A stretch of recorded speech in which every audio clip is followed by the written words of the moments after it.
दोस्तों, महाराष्ट्र में राजनेता इन दिनों अपने भाषणों में, संबोधनों में हिंदी फिल्मों की लाइनें बोलते नजर आ रहे हैं। और एक प्रेस कॉन्फ्रेंस हुई जिसमें हमने देखा कि महायुति के तीनों नेता देवेंद्र फडणवीस, अजीत पवार और एकनाथ शिंदे मौजूद थे। अब इस प्रेस कॉन्फ्रेंस को देखने के बाद भी हमारे भी जहन में कुछ गाने जो है हिंदी गाने चलने लगे। इस प्रेस कॉन्फ्रेंस में तीनों नेता काफी ज्यादा मुस्कुराते हुए, ठहाके लगाते हुए दिखाई दिए। जहन में सवाल आया कि क्यों तुम इतना मुस्कुरा रहे हो? क्या कोई दर्द है जिसे छुपा रहे हो? आखिर क्या बात है जो प्रेस कॉन्फ्रेंस में तीनों नेता इतना ज्यादा मुस्कुराते नजर आए? और कुछ बातें ऐसी भी थी जो शायद हंसी मजाक में आगे निकल जाती अगर देवेंद्र फडणवीस उसको कवर न करते। चलिए आपको डिटेल से बताते हैं आखिर मैं किसकी बात कर रहा हूँ। नमस्कार दोस्तों, मेरा नाम है मनीष कुमार सिंह और आप देख रहे हैं 4 PM महाराष्ट्र। दोस्तों, महाराष्ट्र में विधानसभा में बजट सत्र शुरू होने वाला है और ऐसे में एक प्रेस वार्ता यानी कि प्रेस कॉन्फ्रेंस आयोजित की गई, जहां महायुति के तीनों प्रमुख नेता सीएम देवेंद्र फडणवीस और दोनों डेप्यूटी सीएम अजीत पवार और एकनाथ शिंदे मौजूद रहे। और इसमें एकनाथ शिंदे बोलते हुए नजर आए कि भले ही सरकार नहीं हो पर टीम पुरानी है और मेरी और देवेंद्र फडणवीस की कुर्सी अदला बदली हो गई है, पर अजीत पवार की कुर्सी फिक्स है। अब एकनाथ शिंदे ने यह बात बोली ही थी कि अजीत पवार ने देवेंद्र फडणवीस का हाथ पकड़ा और तुरंत, अब कटाक्ष कहिए, तंज कहिए, क्योंकि मुझे तो नहीं लगता कि ये मजाक मजाक में ये बात कही गई है, हालांकि सब लोग हंस रहे थे, वो बात अलग है। अजीत पवार ने कहा कि मेरी कुर्सी तो फिक्स है, पर अब आप अपनी कुर्सी नहीं बचा पाए, नहीं फिक्स कर पाए, तो इसमें मैं क्या करूं? अब जैसे ही अजीत पवार ने ये बात बोली, एकनाथ शिंदे ने भी बोला। वो भी तंज था, कटाक्ष था या मजाक था, वो एकनाथ शिंदे जाने। उन्होंने भी कहा कि हमने अपनी मर्जी से कुर्सी अदला बदली की है, आपकी कुर्सी फिक्स है। अब ये बातें चली रही थी, तब तक देवेंद्र फडणवीस ने बीच बचाव किया। उन्होंने कहा कि ये जो कुर्सी है ये रोटेशन वाली है, रोटेटिंग चेयर है, ये घूमती रहती है हमारे बीच में। तो ये बात कह के फिर तीनों नेता हंस पड़े और पूरी प्रेस कॉन्फ्रेंस में बिल्कुल हल्के अंदाज में ठहाके लगाते हुए, मस्ती मजाक करते हुए दिखाई दिए। तो क्या ये कोशिश हो रही थी महाराष्ट्र को ये बताने की, जनता को ये बताने की कि भाई जो खटपट और अनबन की खबरें आ रही हैं वो झूठी हैं, ऐसी तो कोई बात ही नहीं है। अब यहां से सिचुएशन बदल जाती है दोस्तों। अब देखिए अजीत पवार, जो कि बिना शर्त, जब आपको याद होगा जब महायुति की सरकार जब जीती थी, बनी थी, शपथ हुआ था, शपथ समारोह में तीनों नेताओं ने भाग लिया था। उससे पहले भी प्रेस कॉन्फ्रेंस हुई थी एक दिन पहले, और उस दिन भी अजीत पवार ने तुरंत हाथ उठा के बोला था मैं तो शपथ लेने वाला हूँ देवेंद्र फडणवीस के साथ में। एकनाथ शिंदे ने शाम को प्रेस कॉन्फ्रेंस में भी ये बात नहीं कही कि वो कल शपथ लेंगे कि नहीं लेंगे। तो अजीत पवार जो है वो हमेशा देवेंद्र फडणवीस के साथ नजर आए हैं पिछले 4-5 महीनों में, क्योंकि जिस तरीके से उन्होंने राजनीति की है। अब अजीत एकनाथ शिंदे के साथ दिक्कत ये है कि वो सीएम की कुर्सी शुरू में मांग रहे थे, सीएम रेस में बने हुए थे, और शायद वो सीएम रेस से बाहर होने के बाद भी एकनाथ शिंदे जो है उनके मन से वो बात निकल नहीं पाई है, क्योंकि उन्हें कई बार खबरें आती है कि दरकिनार किया जा रहा है, तमाम बातें हो रही हैं, तो उनके जहन से ये बातें नहीं निकल पा रही है। और महाराष्ट्र की सियासत और बिहार की सियासत बिल्कुल एक जैसी हो रखी है दोस्तों इस समय। बिहार में भी आप देखिए कि बीजेपी जिस तरीके से चिराग पासवान के द्वारा जो वोट बैंक है नीतीश कुमार का, उसमें जिस तरीके से सेंधबाजी कर रही है, महाराष्ट्र में बीजेपी के पास एकनाथ शिंदे हैं, लेकिन महाराष्ट्र में एकनाथ शिंदे से निपटने के लिए उनके पास कोई चिराग पासवान नहीं। तो ये भी एक अजीब सी स्थिति बनी हुई है दोस्तों। अब एकनाथ शिंदे बीजेपी को क्यों चाहिए? क्यों एकनाथ शिंदे बार बार बीजेपी को मजबूर कर रहे हैं?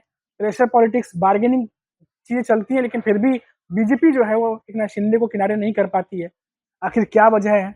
आपको याद होगा दोस्तों कि जिस तरीके से तमाम बातें चल रही थी, देवेंद्र फडणवीस शिंदे सरकार जब थी, सीएम थे एकनाथ शिंदे, उस समय जो फैसले लिए थे वो सब फैसले जब पलट रहे थे और कई सारे नेताओं को अपने मंत्री बना रहे थे, एकनाथ शिंदे की कई सारी डिमांड थी वो पूरी नहीं हो रही थी। एकनाथ शिंदे ने एक संबोधन में कहा था कि मुझे हल्के में मत लेना, टांगा कभी भी पलट सकता है। साल 2022 में मुझे हल्के में लेने की कोशिश की गई थी और मैंने उस समय दिखाया था, तो इसलिए दोबारा मुझे हल्के में मत लेना, जिसको जो समझना है समझ ले। तो उन्होंने नाम लेकर के ये बात नहीं कही थी, लेकिन ये बात अपोजिशन से भी जोड़ के देखी जा रही थी। लेकिन सिचुएशन ऐसी है कि इससे बीजेपी और महायुति से भी जोड़ के देखा जा रहा है कि जो कुछ भी एकनाथ शिंदे के साथ हो रहा है, कि एकनाथ शिंदे ने बिना नाम लिए चेताने की कोशिश की कि अगर हल्के में लेंगे तो आने वाले समय में भारी पड़ जाएगा। अब देखिए उसके बाद जो सिलसिलेवार तरीके से जो चीजें चल रही थी, बिल्कुल भी एकनाथ शिंदे के पक्ष में नहीं जा रही थी, ना ही उनके नेताओं की कोई बात सुनी जा रही थी, ना ही एकनाथ शिंदे की कोई डिमांड पूरी हो रही है। पालक मंत्री वाली बात हमने आपको बताई थी, प्रभारी मंत्री, वो अभी भी अटका हुआ है मामला।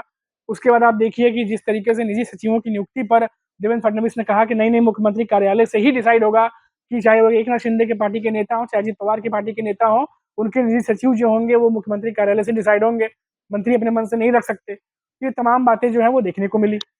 तो ऐसे में लगातार एकनाथ शिंदे जो है वो कहीं ना कहीं दूर होते चले जा रहे थे, और हमने आपको बताया ही कि कैसे उद्धव ठाकरे की जो शिवसेना है, उन्होंने दावा किया कि एकनाथ शिंदे जो है उन्होंने हाल ही में पुणे में एक बड़े होटल में जो देश के गृह मंत्री अमित शाह उनसे मुलाकात की है, और दोनों के बीच में महाराष्ट्र की राजनीति को लेकर चर्चा हुई है। और एग्जैक्टली क्या बात हुई है वो तो हम नहीं जानते, लेकिन जो दावे किए जा रहे हैं उसके मुताबिक मैं आपको बता दूं कि माना जा रहा है कि एकनाथ शिंदे ने वापस से सीएम पद को लेकर दावा किया है। और जब अमित शाह ने पूछा कि ऐसा नहीं हो सकता, तो एकनाथ शिंदे ने कहा क्यों नहीं हो सकता, क्योंकि मेरे चेहरे पर चुनाव लड़ा गया है। अमित शाह ने कहा कि बीजेपी के पास ज्यादा विधायक हैं और सीएम जो अब बन चुके हैं वो सीएम वही रहेंगे। इस पर एकनाथ शिंदे ने शिकायत की कि मेरे फैसलों को पलटा जा रहा है, कई सारी नीतियां बनाई जा रही हैं जो ठीक नहीं है। ये तमाम बातें जो हैं वो उद्धव ठाकरे की शिवसेना की तरफ से दावा किया गया। अब पता नहीं इसमें कितनी सच्चाई है, कितनी सच्चाई नहीं है।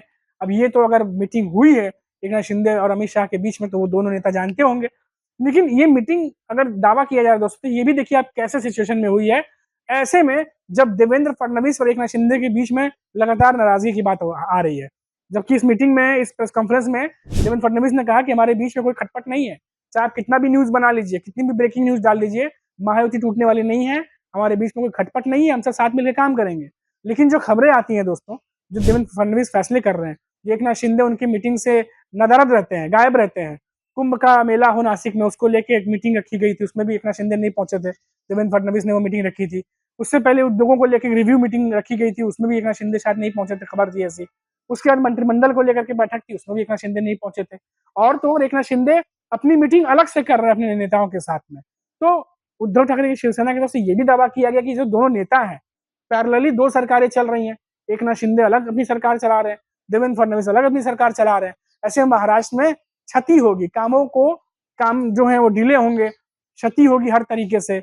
और कई अधिकारी जो है वो भी कई अधिकारियों के द्वारा भी खबर आई है कि इस तरीके से अगर चलेगा तो समय बर्बादी होगी। तो ये भी चीज देखने को मिल रही है। तो इन सबके बीच में जो प्रेस कॉन्फ्रेंस हुई है, इसका मूल मोटिव था कि जो बजट सत्र है उसकी शुरुआत से पहले प्रेस कॉन्फ्रेंस करके जो तमाम अटकलें चल रही हैं कि सब कुछ ठीक नहीं है, तो वो दिखाने की भी कोशिश थी कि देखिए हमारे बीच में सब कुछ ठीक है। और जो हंसी मजाक ठहाके जो चल रहे थे, वो कहीं ना कहीं दिखाने की कोशिश थी कि देखिए सब कुछ नॉर्मल है, सब कुछ आम है, जैसी खबरें चल रही है वैसा कुछ भी नहीं है। क्योंकि राजनीति में आपको पता है कि जो चीज बोली नहीं जाती, कभी कभी वो चीज जेस्चर वो अपने पोस्टर से दिखाई जाती है, और वही चीज यहाँ पे तीनों नेता करते हुए दिखाई दिया। हालांकि तंज तंज में काफी कुछ नेताओं ने बात की है जो मैंने आपको बताई, बात आगे बढ़ भी सकती थी, हंसी मजाक से कुछ और भी हो सकता था, लेकिन देवेंद्र फडणवीस ने बीच में जिस तरह से रोका और बीच बचाव किया, उसके बाद फिर बात हल्के हल्के में रह गई।